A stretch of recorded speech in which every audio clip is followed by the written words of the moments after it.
बप्पा रावल एक ऐसा नाम है जिसने इस देश से अरबों का नामो निशान मिटा दिया। आप और वो तीन विशेष कमियां क्या हैं? सबसे पहले तो ये पूरा का पूरा जो इतिहास हमें पढ़ाया जाता है वो दिल्ली का इतिहास है, यानी दिल्ली और उसके आसपास का इतिहास पढ़ाया जाता है, जिसको मध्ययुगीन इतिहास कहते हैं। अब इन लोगों का फिर तुगलक को पढ़ लेंगे, फिर मुगल आ जाएंगे और बीच में छोटे मोटे जो हैं उनको भी पढ़ लेंगे आप सबको। लेकिन जो उत्कर्ष जिसको मैं मानता हूँ, 712 ईस्वी में मोहम्मद बिन कासिम यहाँ आया। इनका अंधानुकरण इस्लाम का और इनकी कट्टरता, इनकी बर्बरता, इनकी नशंसता।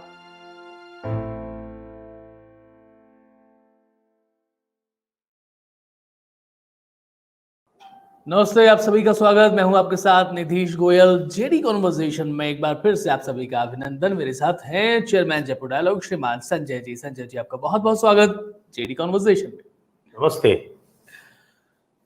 दोस्तों, जब हम इतिहास की बात करते हैं ना, तो बहुत से पहलू हमारे सामने निकल करके आते हैं। कुछ टर्निंग पॉइंट्स की बात भी होती है, और बात जब भारत के इतिहास की और उसमें राजस्थान का नाम ना आए, ऐसा हो नहीं सकता। और जब बात राजस्थान की आती है तो एक उस किरदार की बात जरूर आती है जिस किरदार के कारण से कहा जाता है कि हिंदुस्तान 400 साल तक इस्लामिक आक्रमणकारियों से जरा बच के रहा। वो नाम है शूरवीर बप्पा रावल का। आइए जरा संजय जी से जानते हैं बप्पा रावल के बारे में। संजय जी। धन्यवाद निधीश जी। बप्पा रावल एक ऐसा नाम है जिसने इस देश से अरबों का नामो निशान मिटा दिया। आपको पता होगा कि अरब संस्कृति और अरब सेनाएं कितनी तेजी से पूरे विश्व में फैली थी। 712 तक तो वो लगभग पूरा का पूरा उत्तरी अफ्रीका विजय करके और स्पेन में घुस गई थी। ये आप देखिए कि 632 ईस्वी में हज़रत मोहम्मद शांत होते हैं और उसके बाद लगभग 50 साल के अंदर अंदर अरब सेनाओं ने पूरा का पूरा उत्तरी अफ्रीका विजय कर लिया था। स्पेन में उनकी एंट्री हो चुकी थी और यूरोप में भी वो घुस गए थे। लेकिन यहाँ वो 712 ईस्वी तक पहले नहीं घुस पाए, क्योंकि राजा दाहिर ने उनको वहाँ रोक के रखा। अरब सेनाएं जो थी वो आपका यूसुफ बिन हलाज था, गवर्नर इराक था, और उस समय के जो आपके खलीफा थे उमैयद खलीफा, उनके अंडर में ये गवर्नर था, जिसका भतीजा था ये बिन कासिम। तो ये 712 ईस्वी में आके इसने सिंध में राजा दाहिर को हराया, जो कि राजा दाहिर इससे पहले कम से कम 8-10 बार इनकी सेनाओं को हरा चुके थे। इस बात को कोई नहीं कहता। हमारा जो इतिहास है उसमें सबसे बड़ी समस्या ये है, जो भी भारतीय इतिहास पढ़ाया गया उसमें 3 विशेष कमियां हैं। और वो 3 विशेष कमियां क्या हैं? सबसे पहले तो ये पूरा का पूरा जो इतिहास हमें पढ़ाया जाता है वो दिल्ली का इतिहास है, यानी दिल्ली और उसके आसपास का इतिहास पढ़ाया जाता है, जिसको मध्ययुगीन इतिहास कहते हैं। जबकि यदि छोटा सा एक, मैं कहता हूँ कि एक अलाउद्दीन खिलजी का कोई 20-30 साल का कार्यकाल छोड़ दें और मुगलों का लगभग ये लगा लीजिए कि 150 साल का कार्यकाल यदि छोड़ दें, तो उसके अतिरिक्त जो उनका लगभग 600 साल का 1192 से लेके और 1707 जो उनका उत्कर्ष है, ये 500 साढ़े 500 साल का लगभग समय है, 550 साल का। इसमें वो उत्तर भारत के कुछ चुनिंदा हिस्सों में, जो वर्तमान भारत भी है, वर्तमान भारत और उसमें जो ब्रिटिश भारत था, पाकिस्तान के जो दोनों हिस्से अलग हुए उनको भी मिला लें, तो वो पूरे भारत का 10% हिस्सा भी नहीं होता था। लेकिन इतिहास में हमें सिर्फ वही पढ़ाया जाता है। आप पूरा का पूरा पढ़ेंगे तो आप गुलाम वंश भी पढ़ लेंगे, आप खिलजियों का भी पूरा पढ़ लेंगे, उनको एक एक बादशाह को पढ़ लेंगे, उसके बाद लोधियों के एक एक बादशाह को पढ़ लेंगे। अब इन लोगों का फिर तुगलक को पढ़ लेंगे, फिर मुगल आ जाएंगे और बीच में छोटे मोटे जो हैं उनको भी पढ़ लेंगे आप सबको। लेकिन जो उत्कर्ष जिसको मैं मानता हूँ, 712 ईस्वी में मोहम्मद बिन कासिम यहाँ आया। 713 ईस्वी में बप्पा रावल का जन्म होता है और बहुत छोटी सी आयु में, आप समझिए कि सबसे 723 ईस्वी में उनको 10 वर्ष की अवस्था में उनको गद्दी मिलती है। उसके बाद फिर वो जो कासिम से युद्ध लड़ते लड़ते परमार कमज़ोर पड़ चुके थे, उनको हरा के, ये गोहिल वंश के थे, गोहिल वंश बोलते हैं जिसको, गोहिल बोलते हैं, जिनसे आपके गहलोत भी आते हैं, जिससे आप वो वंश भी बनता है, उसकी परंपरा को छोड़ के इन्होंने मेवाड़ का स्वतंत्र राज्य चित्तौड़ में परमारों से जीत के चित्तौड़ का वो वहाँ स्थापित किया।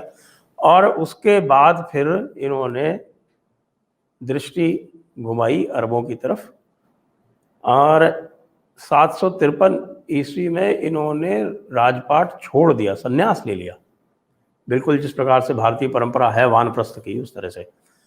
और इस अवधि में उन्होंने अरबों को, आप देखिए कि बिल्कुल अरब की सीमा तक खदेड़ दिया, उनको ईरान तक से बाहर कर दिया। जो आज हमारे यहाँ जो टेरिटरीज बताई जाती हैं, ईरान है, खुरासान है, यानी खुरासान में आज ये अफ़गानिस्तान वगैरह आता है, ये ईरान, खुरासान, तूरान मतलब ये जो सेंट्रल एशिया का जो हिस्सा है, ये यहाँ तक उनको खदेड़ दिया और इस बुरी तरह से पीटा कि वो दोबारा कभी भारत में आ ही नहीं पाए। भारत का जो सारा जो आपको इस्लामी शासन मिलता है वो अफगानों का और तुर्कों का मिलता है।